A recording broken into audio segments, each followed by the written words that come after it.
I know your Gen X boss never taught you how to lead without burning out. Believe me, I know. And don't worry, I got you. I'm Alina Joy, pronouns she, her.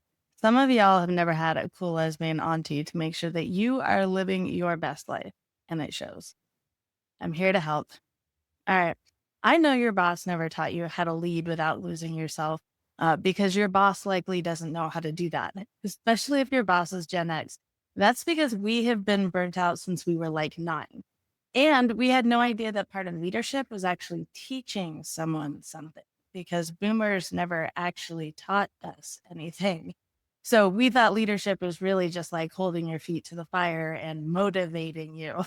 We didn't realize we actually had to teach you things as well. So a lot of my work is helping people get what they need out of their Gen X bosses.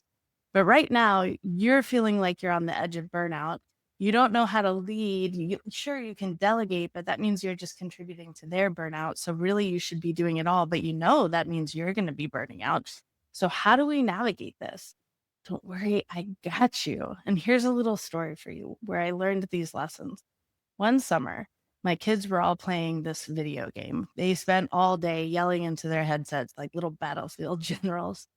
And that one night at dinner, I found out that they were perpetually short a player because the game they were playing was a 5-man stack and there was only 4 of them. So they were always trying to beg someone to play with them. But once I heard that, I did the most like mom thing ever. And I said, well, if you teach me, I'll join you. I'll be your 5th man. And they laughed and they laughed. And then the oldest, ding, that light bulb turned on. And they were like, we could train mom to be the exact tank that we need. My training began that night. Yeah. I was assigned this character named Reinhardt. He's this massive, huge guy with like a beard and all this armor, and he carries a shield and this hammer, and he's really loud. Okay, in real life, I'm like 5'1", and I've got these dimples, and I'm adorable and not intimidating at all. So being able to play this guy in like my virtual reality was pretty amazing. And let's talk about the role tank. So a tank is the person on the team, the leader, who's going to be out in front, who protects the team, creates space for them. The tank is keeping an eye on the overall objective while helping the team members pursue their individual objectives, right? Clearing space, enabling them, coordinating them, etc. So if you lead people, whether it's in gaming or in business or in real life, then you are a tank. And that summer, I learned these 3 incredible leadership lessons from my summer with a rocket powered hammer and a big old shield. Oh, and 4 savage kids. Let's get into it. Lesson number 1 is to use your shield. Your job is to protect. Now, Reinhardt in particular, he has this massive shield and he can push forward towards the objective. And the other players, the types of players, there's healers who are making sure that his health and the other player's health is kept up. They can also do some damage, but as long as they're protected, the rest of the team is going to stay up. Do you have people like that on your team? Yeah. And then the other players are called DPS or damage per second. You can think of them like flanking soldiers, right? They're really mobile. They can do a lot of damage or be very effective in these short spurts, but they don't have a ton of health, right? So they also need to be protected by the tank, right? So if you're one of those people, whether in business and gaming in real life, you got to learn how to use that shield, how to protect your people, use that special weapon. How are you doing that? Some tanks are designating 1 day a week for their team where there's no meetings. This is protecting their time and their focus and their ability to get through a longer term project. You might be one of those tanks who make sure that your team doesn't experience unreasonable deadlines so that they're forced to create mediocre work. That is an amazing tank move. Ultimately, the biggest protection that you can give your team is to create some psychological safety, meaning that they can come and say and do whatever is natural to them, whatever is authentic to them, without being worried that it's going to get them canceled, that they're going to be considered a failure, right? They can try, they can not accomplish, they can learn, and that's going to be okay. It's also the equivalent of like having a growth mindset on your team, right? So if you can create that level of protection, that's going to prevent them from wasting a ton of time and energy performing as something they're not. And right now, what we're experiencing a lot of, I'm sure you see this with people on your team, because our society anxiety levels are kind of heightened, it also heightens our tendencies to be kind of perfectionists, even if that's not who we innately are. Anytime the anxiety levels are higher, we're going to cope with some perfectionist strategies. And that's going to waste a whole ton of time, energy, and capacity. So the more that you can protect your team by creating a culture of psychological safety, the less they're going to waste time and energy. They're going to be more efficient and more effective with what they have to do.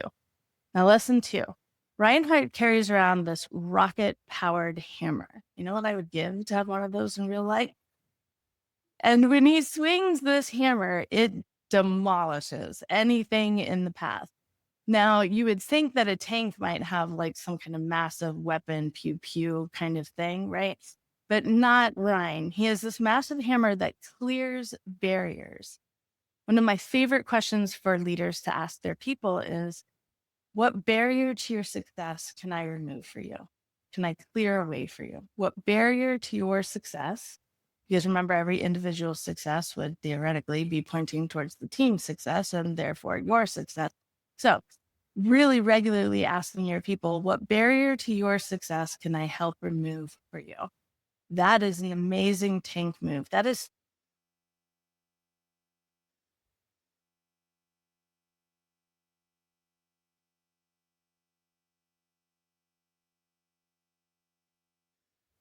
an example of a huge thing.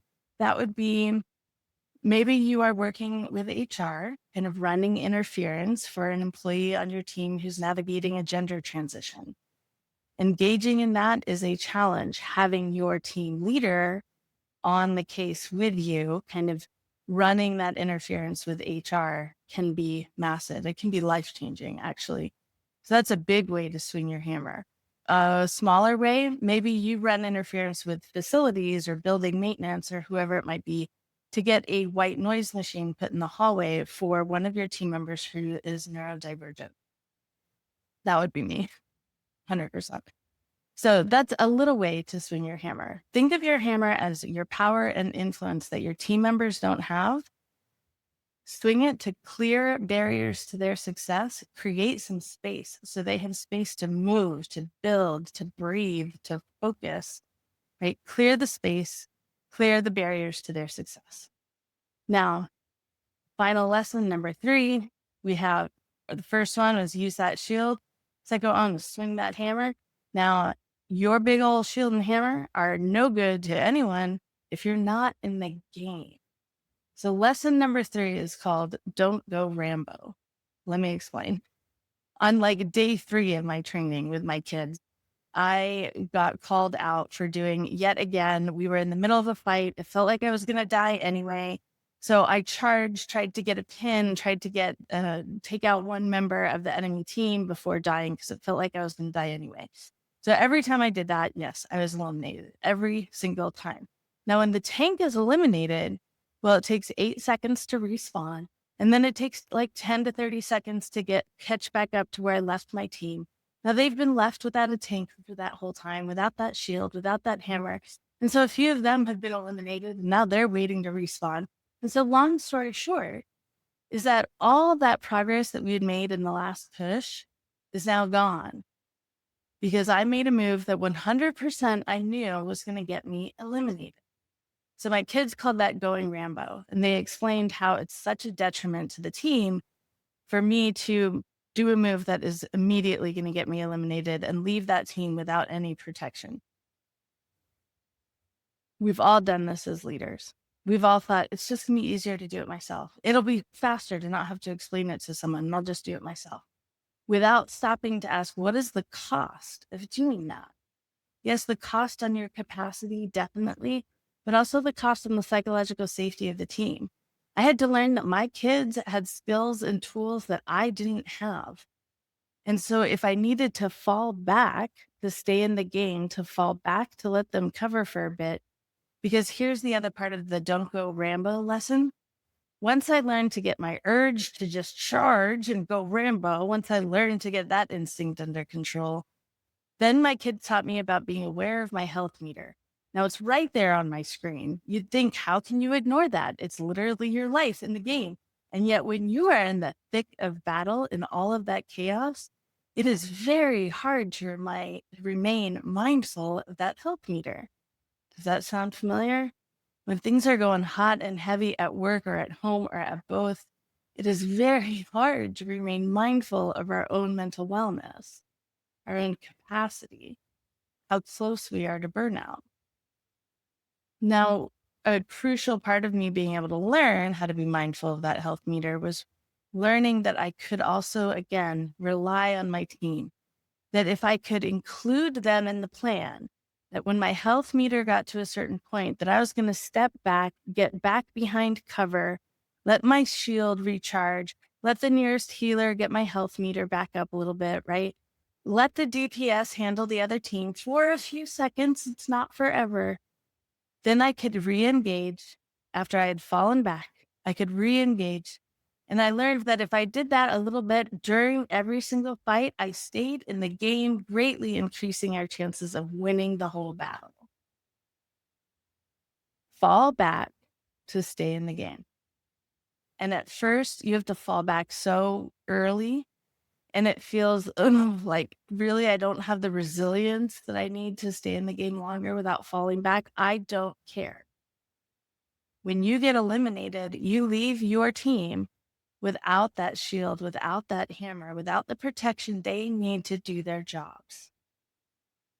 So fall back a little bit during every single fight so that you can win the battle by staying in the game. Your competition may be bigger, better than you. And yet in this day and age, if you learn the skill of falling back to stay in the fight, of learning how to play to stay alive, learning those skills gives you a massive competitive advantage, because it's more than likely that your competitor team has not learned the skills because their Gen X boss didn't teach them either.